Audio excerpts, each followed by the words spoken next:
बोलिए लाडली लाल की। इतने झापड़ लग रहे हैं हमको दिन रात, उस पर तो ये हाल है। अगर झापड़ न लगाने वाला कोई होता तो संत महात्मा सर फोड़ के लौट गए होते। क्या करते हो? जब हमको भूख नहीं है तो कोई महात्मा क्या करेगा? हम सुनेंगे नहीं उसकी बात। क्या है, एक महात्मा जी आए हैं तो वो कुछ बहुत डीप फिलॉसफी बोलते हैं। काहे की फिलॉसफी? भगवान की। भगवान, अरे भगवान भगवान है ही नहीं तो फिलॉसफी क्या होती है? हमारे पास फालतू टाइम नहीं है। हमारे यहाँ के एक प्राइम मिनिस्टर हुए हैं बहुत प्रख्यात। वो कहते थे भगवान की बात मेरे सामने मत करो, नहीं तो फिर हमारा ये सब बिगड़ जाएगा। संसार का वर्ग सुनना नहीं चाहिए। 1 घंटा कर्ण भी था ऐसे ही। कोई भगवान का नाम ले तो ऐसे सिर हिला दे तो घंटी बजे तो सुनाई न पड़े।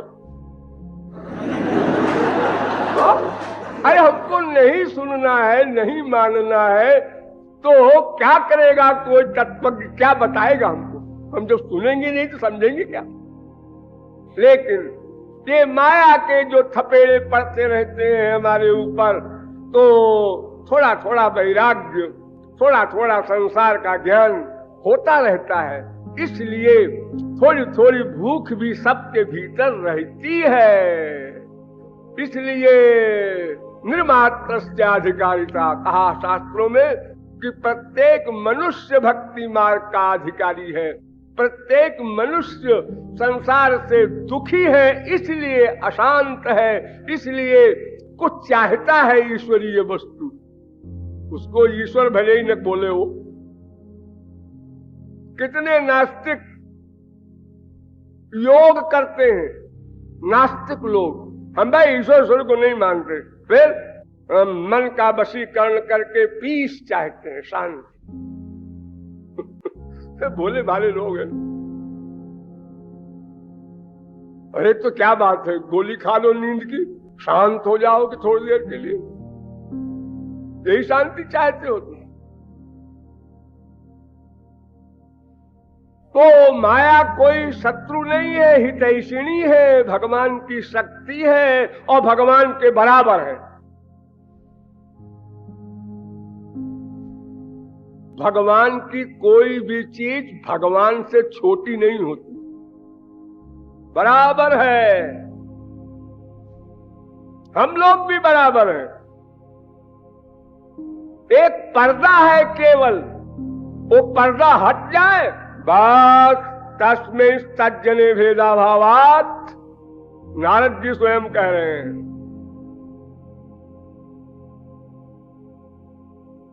भक्त और भगवान में भेद नहीं होता।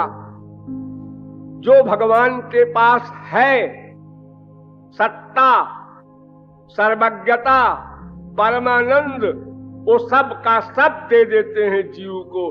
वो जरा भी छुपाते नहीं कुछ, इतने उदार हैं और इतना दे देते हैं कि जहां जहां आवश्यकता पड़ती है भगवान को ही हार माननी पड़ती है।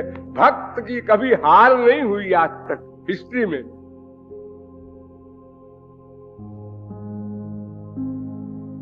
जहां भक्त ने प्रतिज्ञा किया ऐसा होगा, भगवान ने किया ऐसा है कानून मेरा, भक्त कहता है कानून गया चूल्हे में, मैंने प्रतिज्ञा किया है, तो भगवान कहते हैं ठीक है भाई, तुम्हारी बात रहेगी,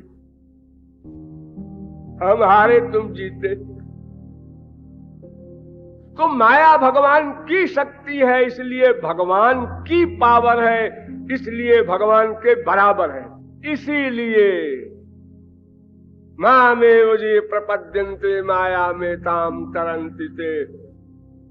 इंद्र की शक्ति, कुबेर की शक्ति, वरुण की शक्ति, ब्रह्मादिकों की शक्ति भी कोई प्राप्त कर ले तो भी माया निवृत्ति नहीं होती। ऐसा क्यों? अरे क्या बात है, बड़ी भारी पावर है माया, तो ये बड़ी भारी पावर तो इन लोगों के पास भी है। वो बड़ी बड़ी से काम नहीं चलेगा, अनलिमिटेड पावर चाहिए और अनंत मात्रा की पावर श्री कृष्ण के पास है। इसलिए वो कहते हैं मामेव केवल मेरी कृपा से ही माया जाएगी। अगर भगवान से कमजोर होती माया तो कोई तो उस पर कंट्रोल करने की हिम्मत रखता। बड़े बड़े योगींद्र मुनींद्र सब हार चुके, सिद्धियां प्राप्त करते हैं, बड़ी बड़ी निधियां प्राप्त करते हैं, अनंत रूप धारण करते हैं, आकाश में उड़ते हैं, इतने हल्के हो जाते हैं कि फूंक दो तो उड़ जाए, इतने भारी हो जाते हैं कि बड़े बड़े क्रेन नहीं उठा सकते।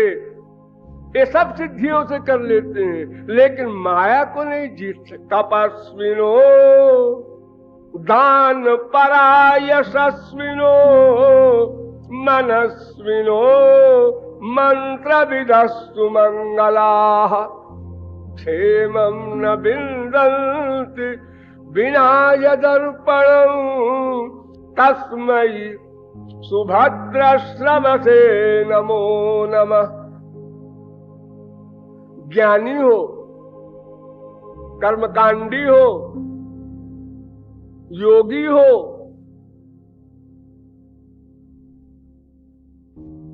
अनेक मंत्रों की सिद्धि किए हो, लेकिन माया निवृत्ति नहीं हो सकती उसकी बिना श्री कृष्ण की कृपा के, बिना श्री कृष्ण शरणागति के।